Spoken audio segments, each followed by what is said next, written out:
I call the July 18th Civil Service Personnel Committee meeting to order. Dana, could you take a roll call? Alderman Barber is excused. Alderman Nelson is excused. Alderman Holfer. Here. Dale Weichel. Here. Tom Trainer. Here. Richard Budney is excused. And for pledge allegiance To the flag of the United States of America and to the republic for which it stands, one nation, under God, indivisible, with liberty and justice for all. Item number 2 is citizens' comment period. Would any citizen like to make any comments? Hearing none, close that citizen comment period. We're shorthanded today, obviously.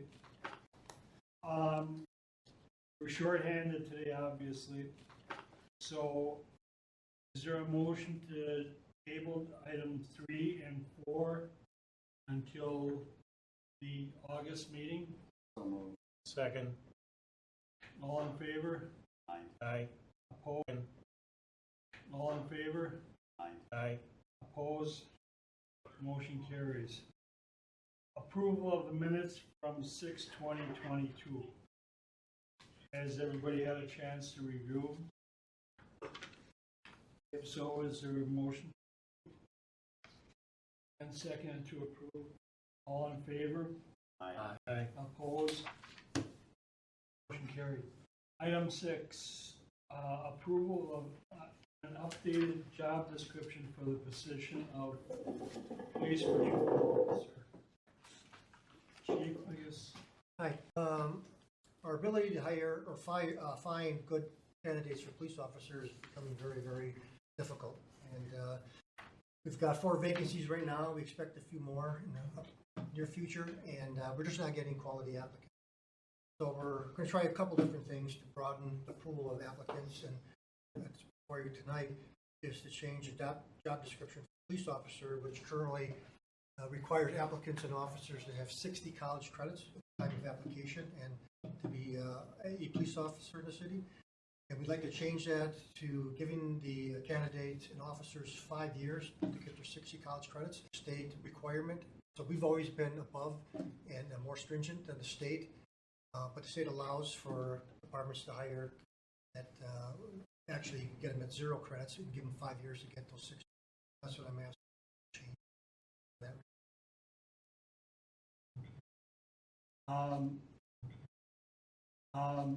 So we have a new job description, and I believe the only change is the hours. Otherwise, it's identical. Correct. Just the college requirement. That's Okay. the only change. Okay. So again. The college requirement. That's Okay. the only change.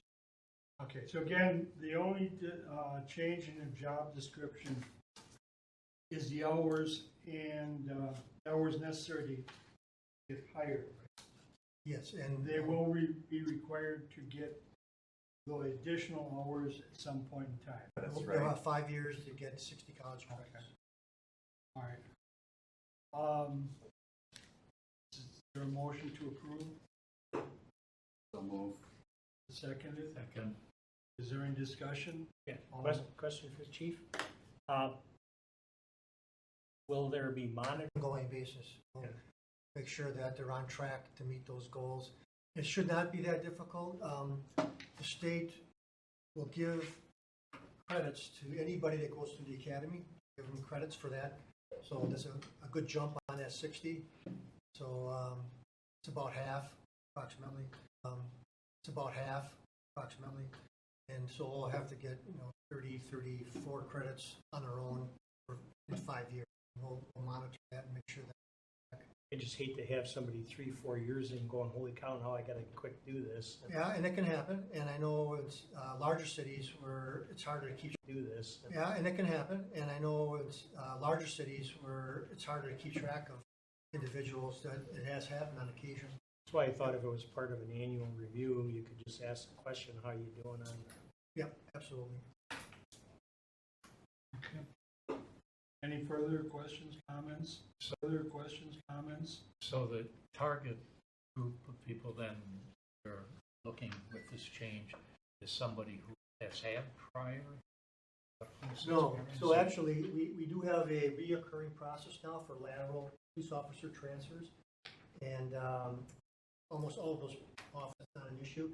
We're adding a process to include people that have no experience, no prior law enforcement experience. So we hope to get young 21-year-olds, 22-year-olds that just maybe out of high school for a couple of years doing something else, and then hiring them and if they through the academy, which they'll get credits for, and then give them another 5 years.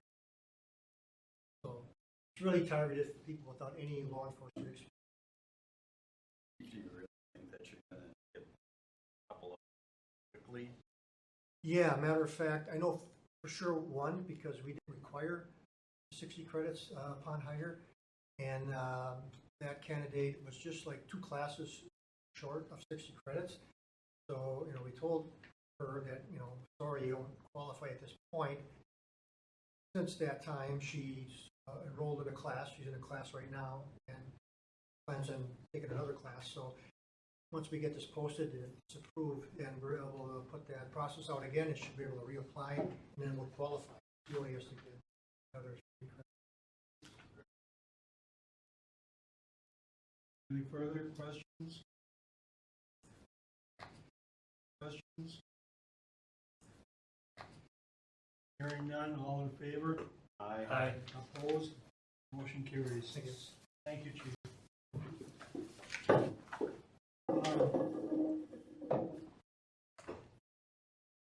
Item 7, discussion regarding aligning benefits within non-represented employee group. Get started on that one. And then just kind of a heads up for the committee members who weren't here right at the beginning. We did know we were going to have 3 not here tonight. We knew we had the important police matter on, which is why we kept the meeting. But really, from this point forward, it's just information. We do plan on having the presentation as we discussed last month with the entire group, but we just thought we could give you a little bit of additional information. This item in particular is in regard to our non-represented groups. So when Acts 10 and 32 came about at the end, we had a number of different union groups. We had the inspectors, the Teamsters, the dispatch, and then we had our traditional non-reps, as well as DPW. And so the goal at that point was to align all of those so that we just had non-represented employees. We didn't have all these subgroups of those. We had a class of 15, and those pay ranges were put into place with that in mind. However, the benefits never followed. So what we want to do tonight is just talk you through 3 changes or 3 suggestions that we have that could help get those a little bit more aligned and treat all those non-reps similarly. I would say the biggest one is probably the retiree health care. We have, again, inspectors, Teamsters, they're all prior union, but they've all been non-reps since, well, as soon after the end of 2011 that those agreements ended. So the way the state worked the law at that point was as the union that those agreements ended. So the way the state worked the law at that point was as the union agreements ended, then they would be no longer represented. They'd be non-union unless if certain things happened. It didn't here, and none of those unions survived. However, we have some groups that are really at a disadvantage right now. One of them, and I can let Dana talk about some of the details, but like I said, the pay was all aligned so that the benefits would match, and that piece was just not done. So I'm just run us through those. The biggest 2 groups, dispatchers. Dispatchers used to have their own union, and when they did, their retiree health insurance was locked into what the premiums were back in 2005. Historically, going back, that 2005 date had changed with each contract, so it changed. So if a dispatcher were to retire today, they would still be locked into their subsidy being based on the 2005 premium. So as an example, a family person that's on our PPO insurance right now, family premium is about $1,900. back in 2005, it was only 5% benefit based on a $1,200 number instead of based on a $1,900 number that the other non-reps are getting. So that's because of the union not being there and that not changing anymore. The other two group union, which was the AFSCME group and our Teamsters group, which is most of our clerical employees, those two groups basically never had retiree insurance. There was a few people grandfathered in the inspectors union that are grandfathered into having coverage, but the majority have no grandfathered into having coverage, but the majority have no retiree insurance. From my understanding, when I started here, the Teamsters group had never had retiree insurance. They had given it up to get an extra 5 cents in their base wages at the time. That's what I was in their base wages at the time. That's what I was told. I can't guarantee that for sure. But since we did the class and comp study and even their wages out based on our full class and comp study, that's no longer a valid reason to have different benefits. The only for them is the fact that they do get to retire a little bit earlier than the rest of the non-reps, and because of the fact that they have more physical work. So they've always had age 60 retirement, whereas the other non-reps have age 62. So again, all of this is up for discussion. We're not reason, but the first two are out of line to what the class. WRS retirement is at 6, can be 6. WRS can be, depending on the group, as early as 53.3 for protecteds, at partial 55 for full. For a non-rep or a general category, it's 57 and 30 years. But typical normal retirement age is 55. But there could be anything within that. 55 is partial for a anything within that. 55 is partial for a general category. 57 full with 30 years. 65 no retirement. So somebody who WRS is not eligible for retirement until 65.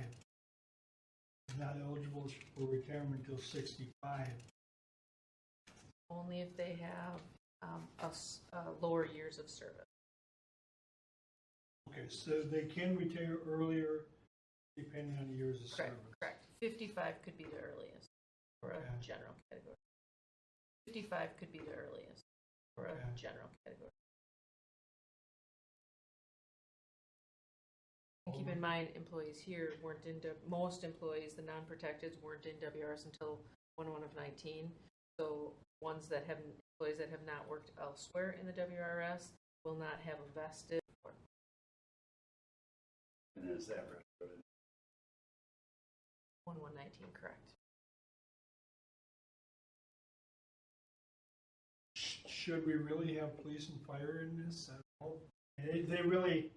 They're carved out by themselves, which they Correct. always have been and should be. We are just talking about it because it's part of the benefit package, but no, that's the ones that Dana mentioned. I would say number 1 and 2, the dispatchers number 1, and then the inspectors and teachers number 2. Again, DPW certainly is up for discussion, but there's a reason that was 6. There's a reason that was 6. Just as protecteds, there's a reason it was 3.5. Couple questions regarding the dispatchers. So you proposing to take that bump all at one time? Take that bump all at one time? Or, They've been behind the 8 ball since 2016 when the classic comp. and then would that be evaluated on an annual basis then? Not sure what you mean by evaluated. Well, before when they were under contract, Evaluated. before when they were under contract, it was looked at every year. Now, because they're not under contract, it's That's just city policy, so as often as council would want the city, or the committee would recommend policy to be reviewed, I would say it would. And then with the DPW, reviewed, I would say it would. and then with the DPW, the question I had was the retirement with 15 years of service as opposed to 20. I think that certainly is up for discussion. I didn't know that one. Yeah. So that one, It was based on the old principal pension and so perhaps that piece of it would be, So we're going to look for Interested in- equity. right, yep. So what you're thinking is DPW up to age 62 and 20 years? Initial thought.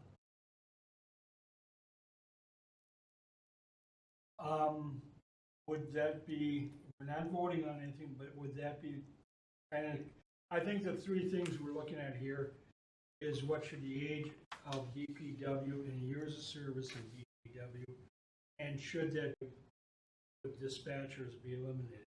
Correct, and then the third item would be for the inspectors and the Teamsters. They Okay. really have no benefit right now, should those match everyone. Okay, so then what it would, what a thought is to have, to have retirement age at 62 with 20 years of service and for everybody, and the premium is based on the time and frozen at the time of retirement. Is everybody, we're not making a motion, but is everybody kind of in agreement with that? Next meeting? We can certainly write those questions up. Pardon? We can write those questions up for next meeting, just so they're. Okay. All right. And do we have a snapshot of the all the way down with it. So we will definitely bring how many eligible, what it looks like, kind of thing. How many are on the city's plan versus not. One other question. As we don't really have any Teamsters anymore, right? Correct. Let's move on to the next one. So under that same item here, if we could, we just have two more different benefit type items. Okay. The next one would be the personal holiday for the non-rec group. Did you run through those two?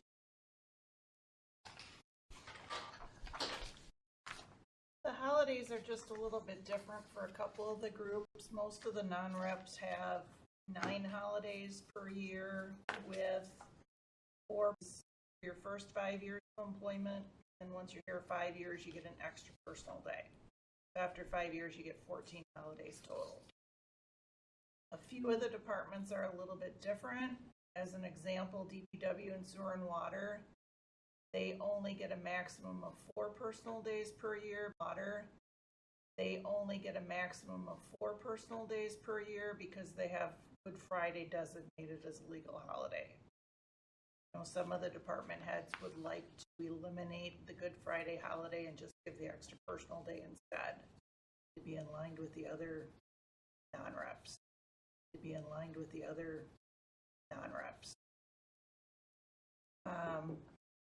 Dispatch is similar to that also. They have the Good Friday holiday, but they have all 4 of their personal days right away at the start of their employment.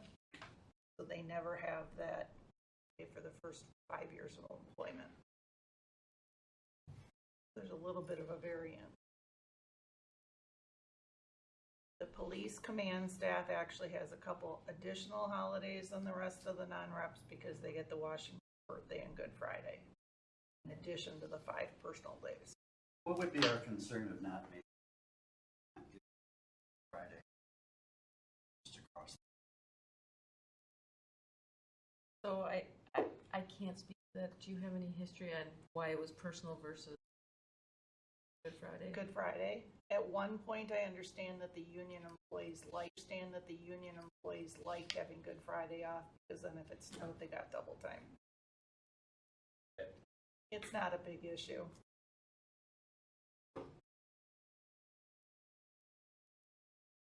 think a lot of employees would rather be able to take whatever day they would want off instead of necessarily having to take Good Friday.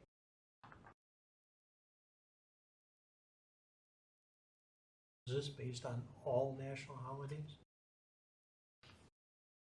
All of the holidays that are listed. These are the only ones that anybody who works at the city of Franklin,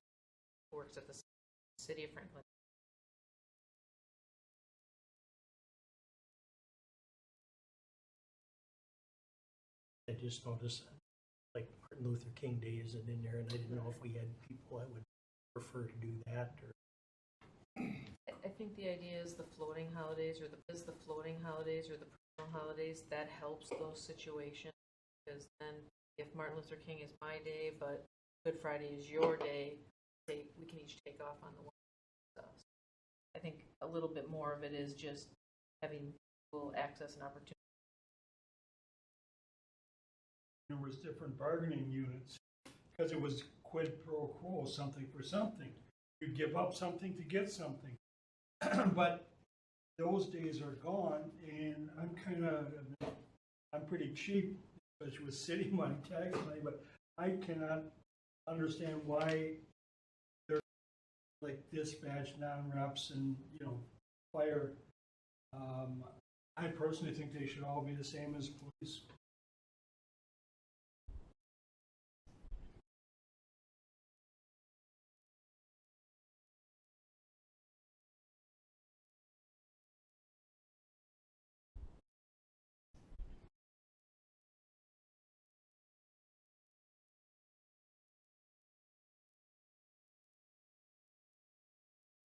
Is there any further comments?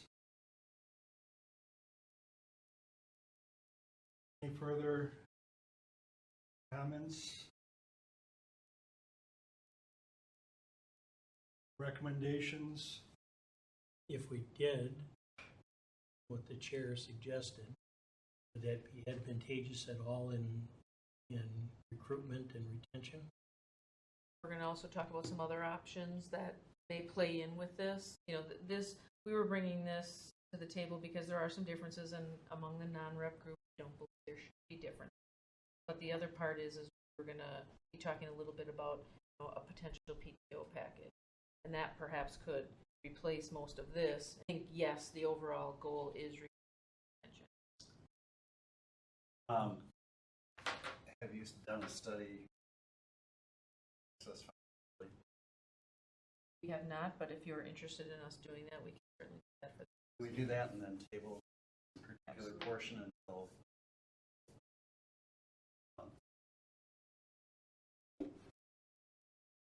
So basically, when you say financial impact, you just want to know how many more days off that would be.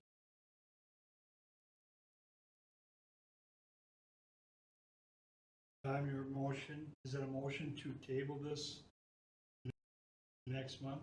Correct. I'd second that. Motion made and seconded to table this next month. Any further comments or questions? I'm assuming that everybody's going the same way. They want to get it close and comparable. Okay. There is one more piece to that. If Okay. you wanted to just talk about it, and that would be the next attachment that you have. Well, let's vote on this, and this aspect, then we can vote on the Well, table the next part. We didn't, you might want to just vote on them all together I to thought we table. did. I don't think No? we voted to Okay, my table mistake. that one. All right. Would you rescind your? So be it. Let's move on to non-union vacation benefits. So this one, same kind of thing. There are just some difference among the groups, and tell us what those differences look like. The biggest difference for the amount of vacation will accrue is DPW guys don't get their third week of vacation until they've been here for 6 years, whereas almost all of our other groups get it at 5 years. Been here for 6 years, whereas almost all of our other groups get it at 5 years. The rest of them are fairly similar until they get to 18 years. 18 years, most groups buy out their 5th week of vacation, depending on whether they have enough sick days in their plant. And the way that they buy it out is a little bit different, the timing of it. So DPW is a little different on when they get their 3rd week.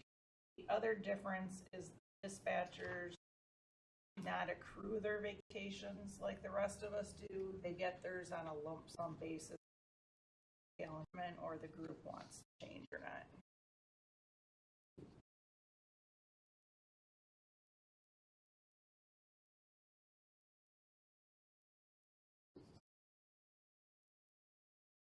The 3.08 is days.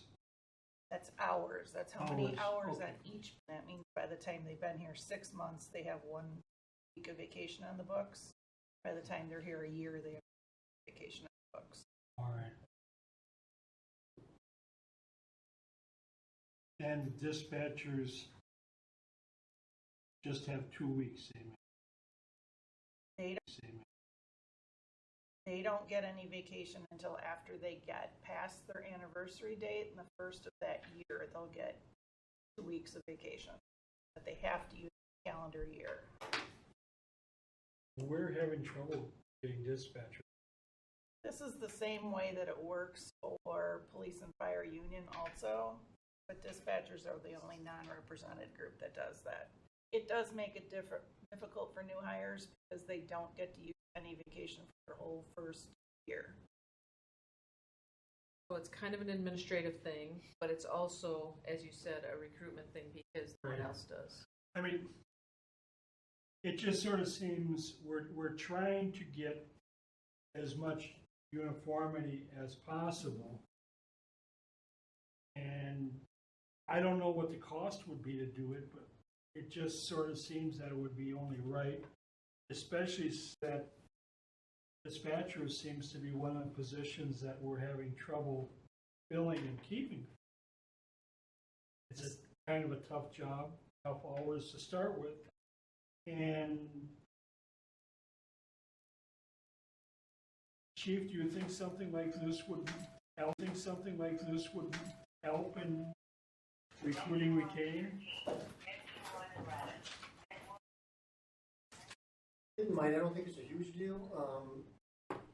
Mainly, as a first year employee, they're on probation, and rather not have them take a vacation. They're on probation, and rather not have them take a vacation the first year anyway. So,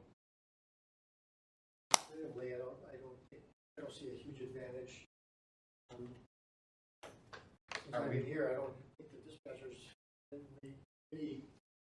the dispatchers really worried about changing that. Dana, did you hear something? I didn't. I'm not aware of them wanting to go to. I've heard some people that would like it. They wouldn't be able to take vacation during the first 6 months, but some would like to be able to take a day here,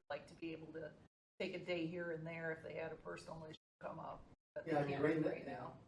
Right now, if someone new needs to have a time off, like we'll get someone that we hire and they have a wedding scheduled or and vacation, we let them take it. But if they don't have any like time vacations,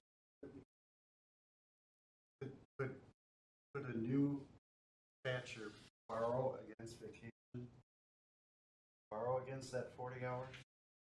Technically, I do not think that is possible in the policy as of right now. It happens in other places. I do not believe the policy.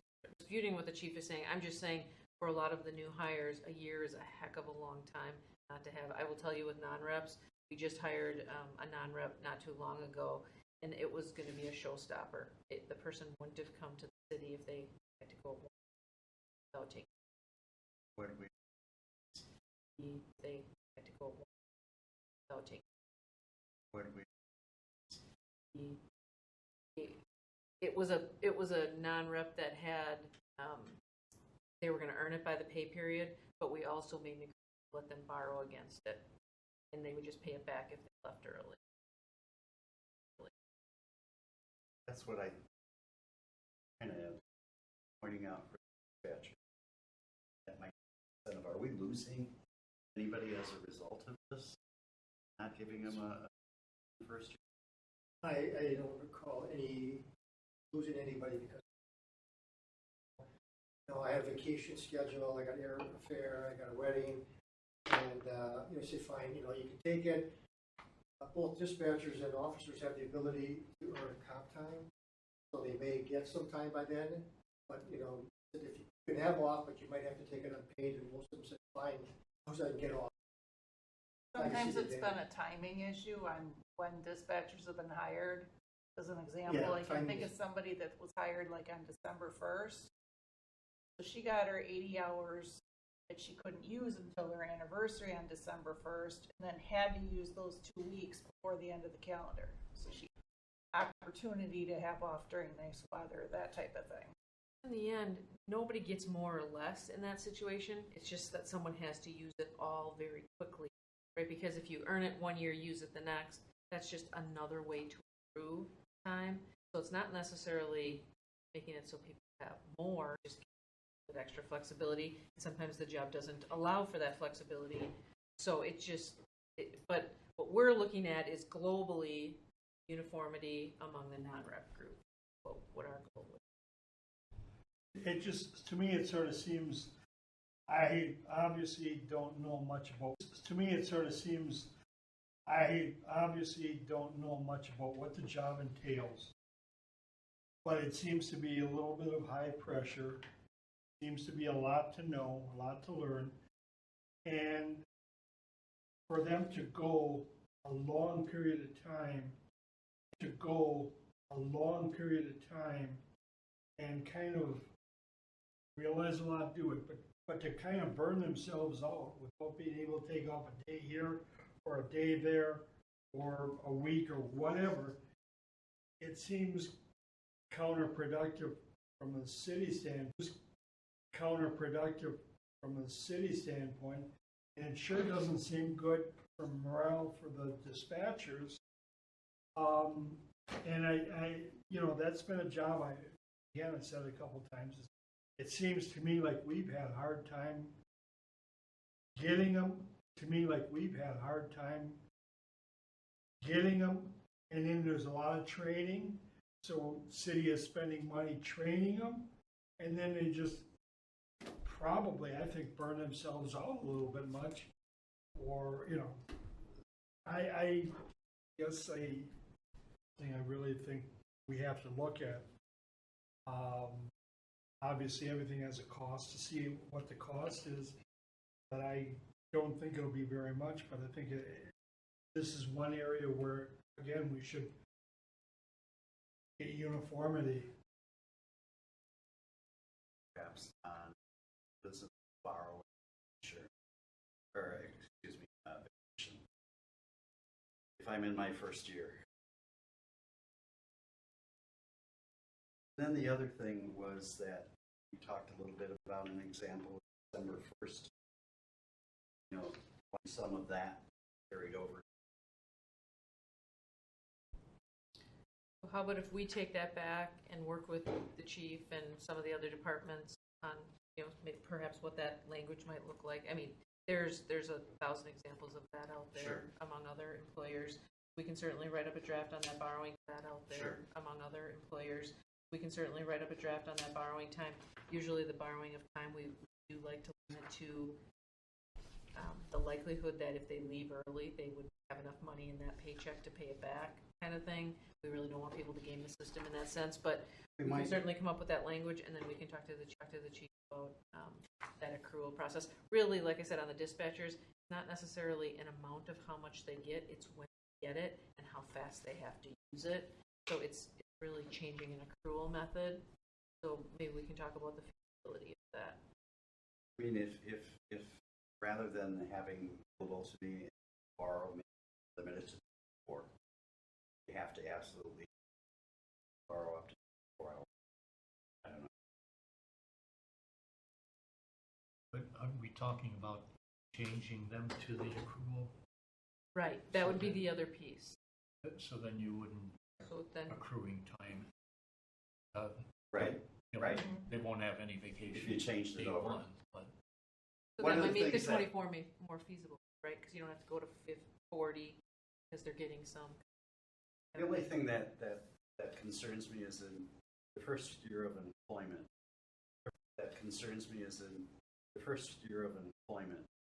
There might be an FML matter, but I haven't worked the 1,200 hours this year. So I think we have to be flexible for something that means. And maybe we limit that if we were to go with 24 hours. That we limit that to emergency. Just a thought.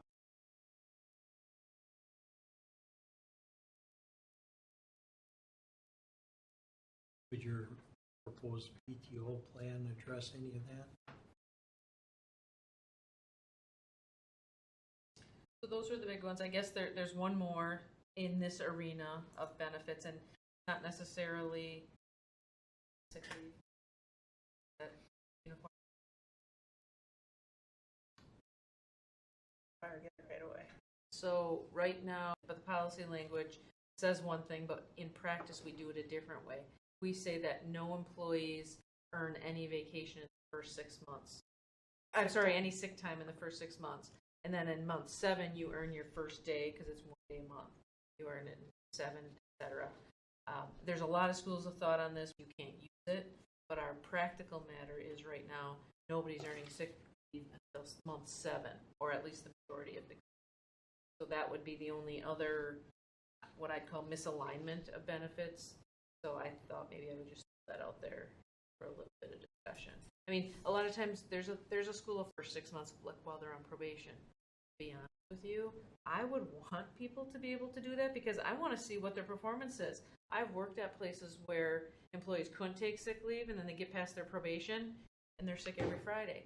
So I think that works both ways. And again, especially in the world of COVID, when somebody comes, so I think that works both ways. And again, especially in the world of COVID, when somebody comes and starts here and a month later, they have COVID and they have, the time frames are shrinking, but they have 0 to fall back on at that point. So I guess I wouldn't mind looking at that a little bit more detail if the committee is interested. And so I guess I wouldn't mind looking at that a little bit more detail if the committee is interested. I think that's a good idea. All right. Now we make a motion. Is there a motion to table item 7 to next month? I'll move. Second. Any further discussion? All in favor? Aye. Opposed, motion carries.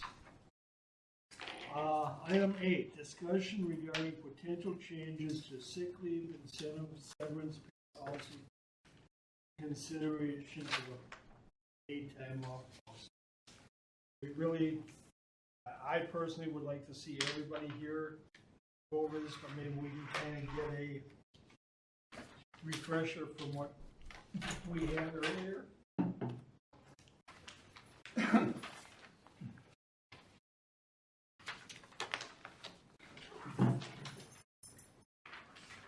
So this is a discussion that we began, I want to say about a year, almost a year ago, I want to say last October.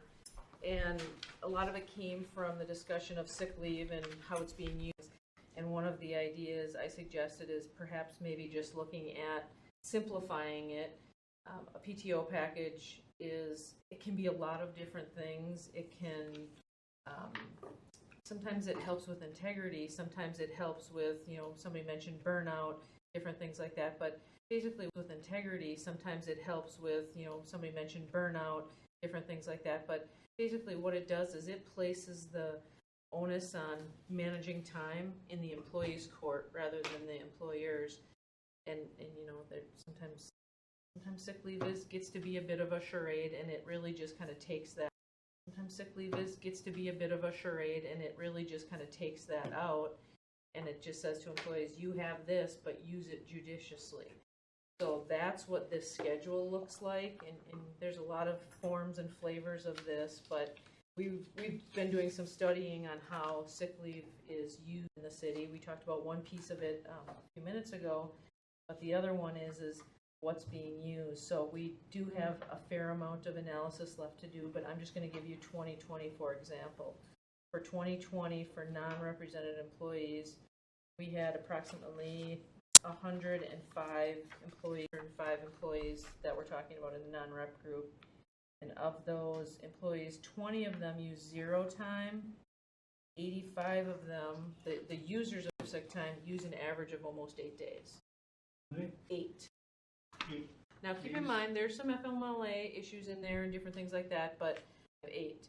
So, and we actually have data in front of Dana and I do from 2018 to 2022 so far this year. Right now already, that number is almost at, for 2022, that number is almost at 4 days, halfway through the year. So we're on track. In mind, you have the people, we had 20 out of those 105 that didn't use any at all. So it becomes a point and a question of who comes out ahead. It's a recruitment and retention issue for sure, but the people that come to work every day and aren't sick are basically carrying the burden for some of the people that, we've talked a lot about the severance policy and things like that. That discussion's been going on for about a year and a half, but it's that same, it all wraps into the same discussion. So this chart in front of you is just one way. So currently, I'll just walk you through it. The number of employees we have at each level, years of service level, is listed on the left-hand column. We have someone got lucky with my draft. I think that's you, Chair. Can I just switch you? Do you mind if I use this one, just because it's got some pencil markings on it? I just want to be able to tell the group. So basically, we have 50 employees. I just want to be able to tell the group. So basically, we have 50 employees that have less than 50 out of 132 today current non-reps. We have 50 of those that are less than 5 years of service. We have another 19 for a total of 60 less than 5 years of service. We have another 19 for a total of 69 that are less than 10 years of service. And then when you go to the very top, 14% have 25 or more years of service, and then it kind of, in the middle is where you see the very low numbers, years. There's only 1 year, a 16-year level, that someone has, that there's 5 people in that group. Every other one is a very low. So very indicative of the marketplace today. A lot of people under the 0 to 10, mostly in the 0 to 5, because longevities aren't happening any longer.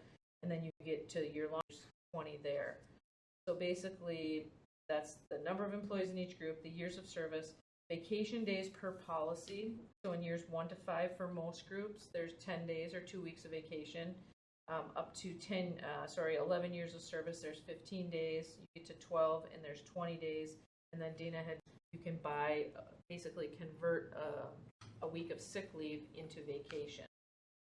So that piece is footnoted on the bottom, just not in the chart. So there's the vacation days per year. 12 sick days for everybody per year, either 4 or 5 personal holidays, again, depending on the group. Hopefully we'll get that straightened out. Now, an employee from 0 to 5 years has 26 days, including their sick time. Now, they could get an extra 0 to 3, depending on, remember, that's the policy of if you do not use sick leave for 4 months, you're able to earn 1 day of sick leave. So that would be up to 3 extra sick days per year. The schedule in the public sector sense doesn't necessarily change legal holidays, so those are going to be the same in each side, the blue and the yellow. So basically right now, it talks about the number of days. So without the bonus for sick, a new employee is getting 26 days, of which 12 of them are days. So the PTO schedule would look like, it basically reduces the number of sick hours available, but lets employees choose how to use them. There's a lot of pieces of this. This is not, here's the answer or anything like that. There's a lot of discussions to be had, but really, before talking about it with too many employees, what we wanted to see is what is the committee willing to consider and recommend, because setting up employees to say, do you really want this, and then, sorry, we can't do it, just seems a little bit backwards. But basically what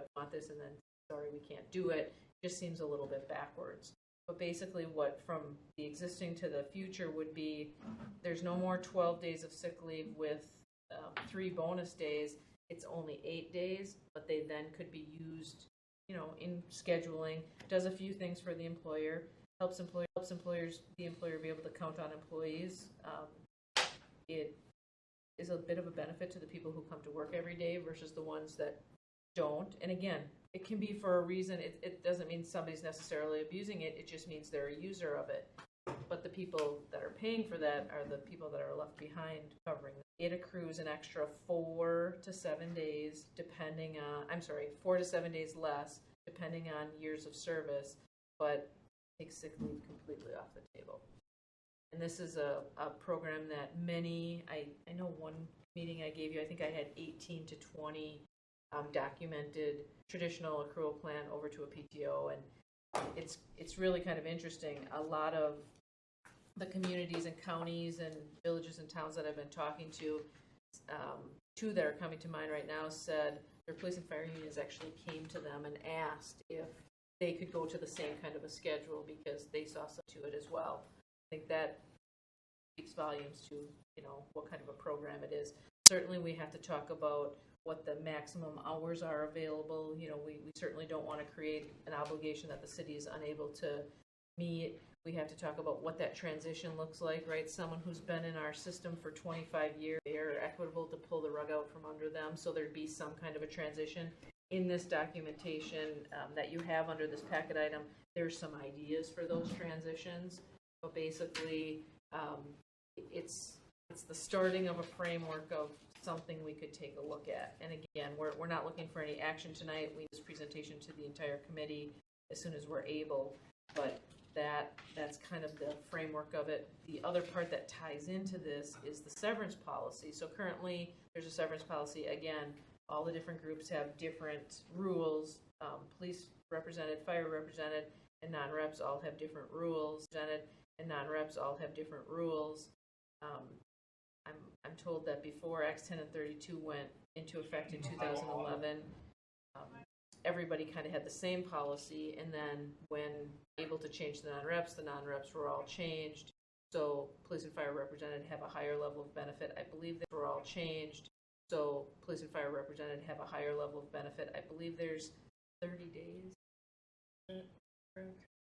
30 days that a represented employee would get, even if they used all of their sick time for their whole career, they would still get at least 30 days of severance, whereas a non-rep, if you don't have 2 days for every 1 year of service, you would basically get 0. So again, it's kind of building into the whole thing, and I'm underestimating the complexity a little bit of a PTO program, but there's a lot of examples out there. As far as recruitment and retention goes, it's a little more advantageous. It puts employees a little bit more in charge of their time. It allows a little bit more use up front. Again, having employees that come in new,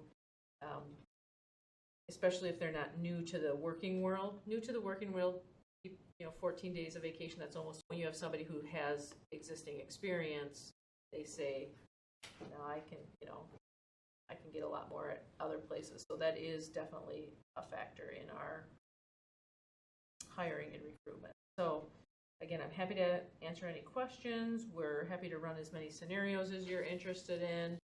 I think we just have to know that there's going to be a lot of discussions to be had. One of the most important ones being, I think, the transition, because just when we started talking about this last year, I had a number of employees say, am I going to lose all the benefits I have? And I think clearly that's nobody's intention, or nobody would do that. There would be as you can see, there's 69 out of 132, more than half employees have less than 10 years of experience. So those are the employees that likely would perhaps be interested in the PTO, and then, certain level of longevity would be allowed to keep that old method. Certain level of longevity would be allowed to keep that old method. What about evaluation? Merit rating every year. I think we have a problem here, and the problem is because the enforcement of any sick leave policy. First of all, there hasn't been any sick leave policy. The enforcement of it has been not very good. Each department does it differently. And unless, are we just digging a bigger hole? With this kind of a program takes all those concerns you just mentioned and puts them aside because they're not a concern anymore. Sick days don't exist. If employees use them, they're gone. If they tend not to use them, then, you know, we've been throwing a lot of things around, and again, I could give you many sample policies, but we would want to have some kind of a mechanism for somebody who has an FMLA matter to be able to save up some days. We talked about that severance policy. Certainly that could be built into this, and then those days could be used. Severance policy, certainly that could be built into this, and then those days could be used. But we're not trying to, you know, I think there's, I understand Oak Creek a few years ago implemented a PTO policy. And what they did when they implemented that PTO policy is they didn't recognize years of years of service at all in that. They just basically said, bam, everybody's going to get 18 days off a year or whatever that was. So you can understand why the PTO policies get a bad name when that kind of thing happens. A PTO policy, a grade of time off. Now, Chair, you just mentioned something about merit evaluation. Certainly, in some, not as many in the public sector, but in some PTO policies, I have seen merit weigh in. So they kind of talk about this three-legged stool. You might get a pay increase, you might get a bonus, or you might get time off.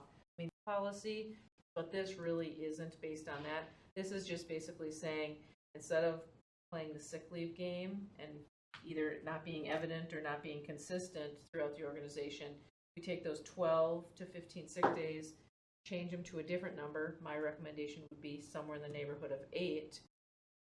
Work with that sick leave, not have to work with severance. But the total days is going to be more than what we have now. No, it's actually going to be less than what we have now, especially for the people that don't take a lot of sick leave. I'm kind of confused. We can talk about this later. Sure. Columns, if you look at the one that says days off in the blue, the very middle, it says days off per year, vacation, sick, personal holiday. You make an X there, and then you go to Which days off per year? Yep, days off per year, Okay. and then make another X in the yellow section under. Then make another X in the yellow section under accrued. It's the third column, accrual days per year. Those would be the two columns that you would be comparing. And then the only difference would be, or the only adjuster would be those extra 3 days. This would be, or the only adjuster would be those extra 3 days that people are not using them. But there's also different things where somebody might say they don't use a lot of sick leave, they save it up, and then they get to a place where they have, I'll just use my family for an example, a knee replacement, and then they go ahead and use it all. Well, we wouldn't want global for people, so that's why there would be some kind of an extended leave bank, if you will, to handle those FMLA type issues. So that's what this does when you get over to like the 6th column, that just, it kind of, there's an allowance in here to extend something for. So again, I don't mean to simplify this at all. It's kind of a complex thing, but if you just think of it from a very high level of what you just said, Chair, either a sick leave management is either not evident or not consistent. And what this does is it takes all of that out of the mix. Well, I understand, but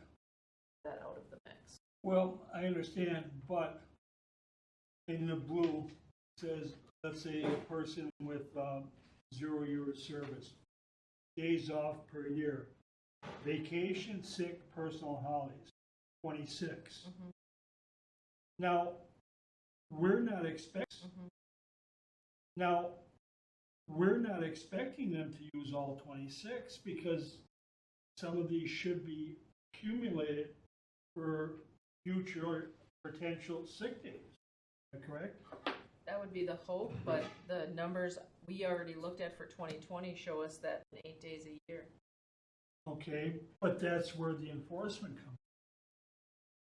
Now, over here on accrual days per year is 22. Okay, Well, to me, and I may be reading this wrong, that's saying, hey, use 22 days a year, leaving part. It seems to me that that would be more expensive per year than what we have now. And it would also say to, you know, there is, 20%. okay, 20% have not used any sick leave, their credit. What the yellow is saying is use it. So what the yellow is saying is you can use it, you have less days, but you do it at your employer's convenience. So those aren't sick days that I can just call in. And in the end, if there's a couple of days extra that get paid out at retirement, the employer has to ask themselves, did it make sense for us to have those employees be accountable for all that time and pay them something at the end? Or was it better to reward the people that use all the sick leave? I mean, again, and this is all the sick leave. I mean, again, and this isn't about use or abuse. This is simply about use, right? There's a lot of different reasons people take sick leave. But the bottom line is over the course of a career, sick leave is becoming more and more popular. The usage is going up. So without the usage is going up. So without a strong enforcement or management that's evident and consistent, we're behind right now. So who's getting penalized right now under today's? The people that come to work every day are getting penalized. Where's the incentive for the people to come? People that come to work every day are getting penalized. Where's the incentive for the people to come to work? My point is, let's incentivize the people who come here and desincentivize the ones that don't. You know, you've given us a lot of stuff. You've given us a lot of stuff shows somebody, and this is just an example, I'm probably, you know, it's not exact, but has 20 years of service. They're entitled for up to 60 days of fire sick leave. They have 62 days left. That's not right. That's correct. I mean, I think something like if you use an FLMA would have to be taken out, and that's something fair. But they earned 360 days of sick leave. They've earned and accumulated 240. That's the type of person that comes in. We don't have to worry about covering their job when they're not here. Great employees as far as sick leave is concerned. Those are the ones that should be incentivized. Why not give them up to 18 hours per year? That's exactly what this plan does. But you got to accumulate it first. You do, but you have to be accountable and come to work every day. First. You do, but you have to be accountable and come to work every day. Okay. We're sort of on the same page, but we're I on think different so. pages. We'll get together yep. this month. Yep, I'll for be sure. able to get together and we can go over it. Under our current, I'm sorry, No, go on. under our current situation, No, go on. under our current situation, those 8 days that are being used on average, those all single incidents or are they multiple days? A combination of. And do we have a policy that after 2 days you have to have a doctor's? After 3 days. After 2 days you have to have a doctor's? After 3 days. 3 days? People, yep. Is that enforced? Each incident. And again, FMLA plays into this all as well, but I think the thought on that is again, keep talking about incentivizing somebody who comes to work, and again, we're not trying to penalize someone who takes FMLA, we're just saying you either use it or you have it available at a different time. This right here on this side of the page does exactly that. It recalibrates, if you will, evens out the playing field, whether you're a sick leave user or not. Okay. Right now, I'm not sure what I'm looking at. Sure. Well, we'll get Yeah, together. absolutely. I worked at a place and it was, you got 30 days, use them however you wish, use a sick day, whatever, but you have your box, and that's what you get to use however. And anything beyond that is either unpaid, and that you still run the risk of saying you're using 8 days just because you have them doesn't mean you're in. I don't know how, I can't put it in the right terms, but I mean, you can still have excessive absences, In Can fact, be- it gets even easier to spell that out. be reprimanded for that, Right. or like, And there's some spin-offs of that as well. So yes, you're right. Anytime more than so, there could be, it's the carrot or the stick, right? And you could have both. If you have less than 3 unplanned absences in a year, you might get an extra day of PTO. That was one of the ones I experienced in one place. In the same regard, if you have so many, like if you have 5 or more, then it becomes a reprimandary issue without like an FMLA attack. Keep in mind, FMLA oftentimes is subjective, right? It's not necessarily things we have to do. So if we encourage somebody not to take their FMLA while they were on work hours and wait until they were retired, because let's face it, a lot of times it happens right before retirement, the city could win and have that because they would have something that they would earn. So, you know, I can show you drastic examples. I don't want to show you a drastic example. I could show you hands down it's the best to go to PTO. But then on some other people that don't even take their vacation, I can show you hands down where what we have is just fine. Don't even take their vacation, I can show you hands down where what we have is just fine. It just, sick leave is very hard to manage and very few employers do a good job at it. And this is an alternative to that. And again, it incentivizes the people that the city can, You know, I got a part of me that says, people that the city can. I got a part of me that says, people are responsible for their own actions, without a doubt. But I also got a part that says, how much should the city encourage somebody to be responsible? I would hate like heck to see somebody burn up every hour of vacation, sick leave, whatever they have each year, and they're, 5 years away from retirement, and they get a serious retirement, and they get a serious sickness, and they get nothing. I mean, to me, it's heartbreaking. I understand we aren't, they're keepers, but I guess in the back of my head, it's like how much we try and protect the employees. It's something I'm, having a hard time with. And I understand this, well, you get 6 days, you get this, you get that. And if you use it, you use it. Okay, fine. But I'd feel terrible if, because of these, and they have nothing. And again, I've been kind of, in my head trying to argue with myself, and I always lose. But what's right? So I just sort of have come to a conclusion that we should encourage people to, let's say, save for their future, sick leave wise.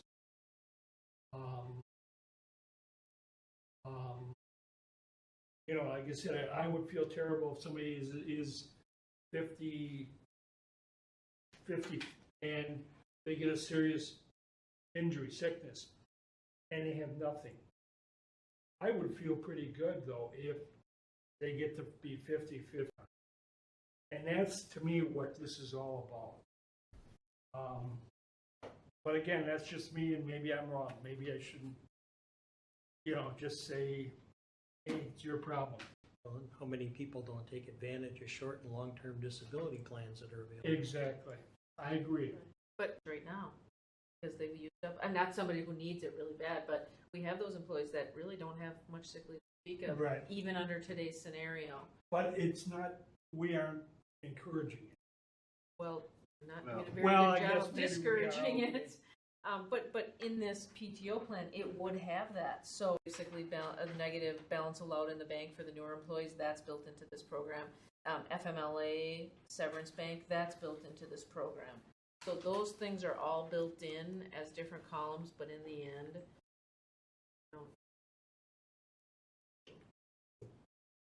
and you're right, we have both long-term employer who, in conjunction with the PTO plan, the employer paid a long-term disability. But I then don't we're- think that's necessary because we already We're have one, getting and it's into very, more encouraging him to, I don't wanna say be irresponsible, but let's use that term, another net, that term. another net, And we got another expense. right. Are you thinking I mean, to a certain extent, we're not enabling people either. Pardon? We're not enabling people, telling them to take their time or anything of that nature. We're not It's- enabling No, them? we're not enabling. What we're doing is We're not it's- enabling No, them? we're not enabling. What we're doing is we're leaving it up to their own personal decisions, how they take their time off. I mean, I agree with you wholeheartedly. He's somebody that doesn't have any time and has hit the wall. You feel bad about that. However, that was a conscious decision. I agree with that. I understand, it, but I still, So I think we need to empower people and not enable them. well, I think we should encourage. That's empowering. Well, I think we should encourage. That's empowering. Okay. It's tough because it used to be people would sacrifice wages for the benefits to work for, a municipality or a utility or whatnot. Now the benefits used to be, and we're in a tough spot with recruiting and retention. We have to be, for me as an employee, flexibility would be an advantage. So the greater flexibility I would have as an employee, I would greatly appreciate. And I think we have a financial responsibility. All right, everybody satisfied with the couple of options we have or corrections? Clear as mud. Okay. Is there a motion to table it until next month? So move. Second, Aye. opposed, motion carries. Can you just back? No, keep it's it? Rick? Do you have just a couple minutes? I think Oh, we're sure. almost done.